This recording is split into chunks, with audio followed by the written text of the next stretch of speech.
I went to the corner, my friends, they weren't there. They said, hey man, you want your share? I turned around and walked away. I didn't want to live nowhere.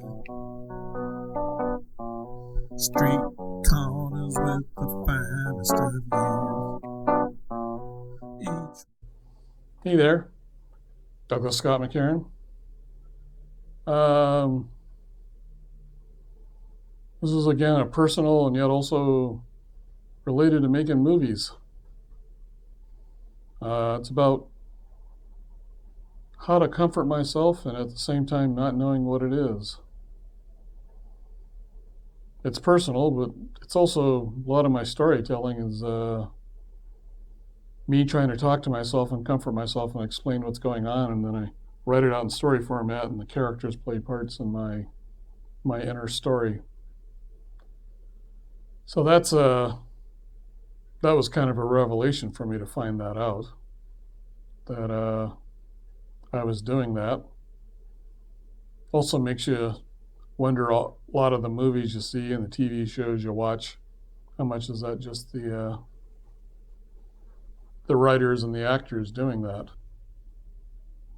And us watching it, we identify with the actors, and even though everybody's sitting there making believe there's somebody other than who they are and it's all made up, we all act like it's real because, again, back to the cocoon, we all have this human experience, and when we see stuff going on the television that we identify with, our cocoon gets excited, and then there we are, believing it's all true and acting like it's real, even though none of it is real, as far as the actors being the characters and all.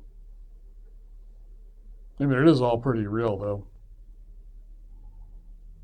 But I'm just saying that, a lot of the times, sometimes the writers, I think, actually know that they're trying to ensnare people's attention and get them caught up in their cocoon so they can make a living off it. Other times, I don't know if they do. But as far as me comforting myself, it's been a long thing because I've always had this, I don't know if it's exclusively male because I guess women shut themselves down too, but this, don't express my pain, don't express my sorrow, don't cry, don't be angry even though I'm burning inside.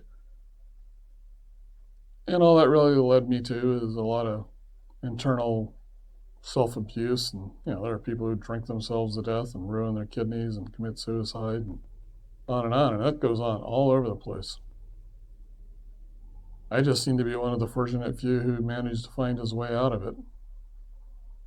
I don't know if it's few, but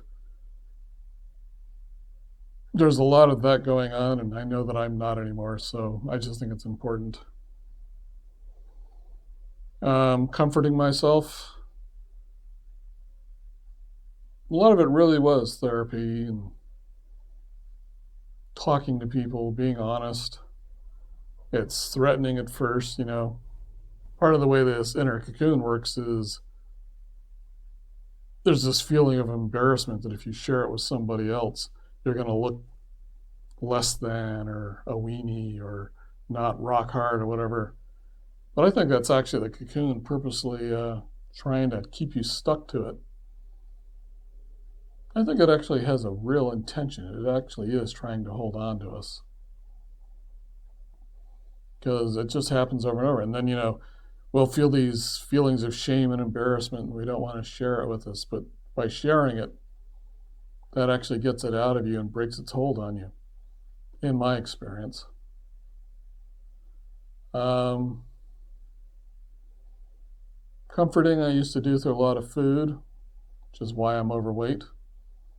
Now comfort for me is getting to bed by 9:30, and so I like to put lukewarm water in the tub and soak in it and listen to music. That's kind of comforting. But the real comforting is working on getting the traumatization in me handled. We've all got some traumatization in us.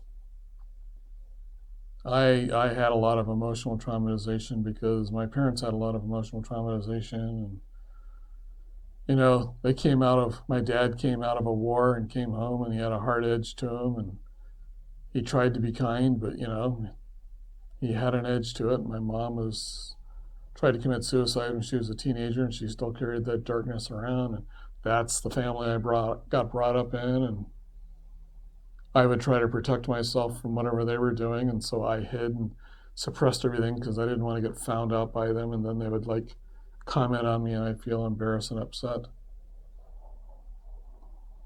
And I could blame my parents, that'd be the first obvious thing, but realizing that my parents had the same thing happen to them, and then their parents had the same thing happen to them, and on and on and on to the generations, realizing that there's this thing that's tormenting each and every one of us, this feeling, this energy, this cocoon that works in us.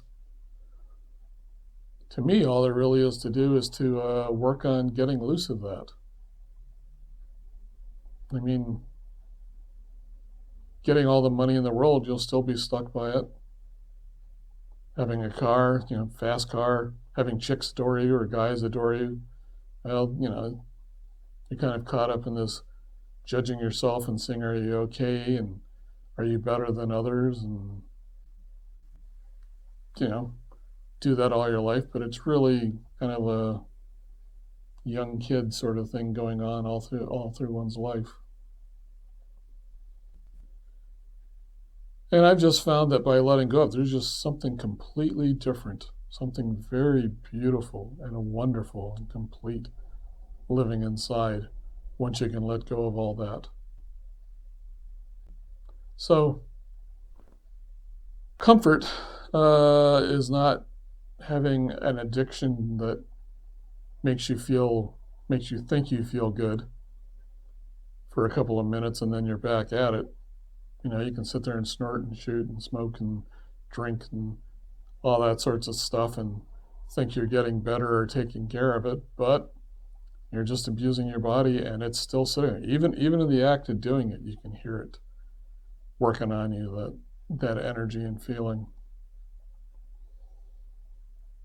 To me, the only thing you can do to really comfort yourself is to get all that settled and let the inner, real deep you awaken. And that's about it.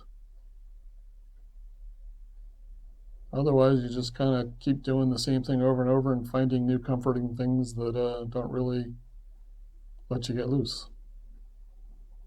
So stand for your liberation.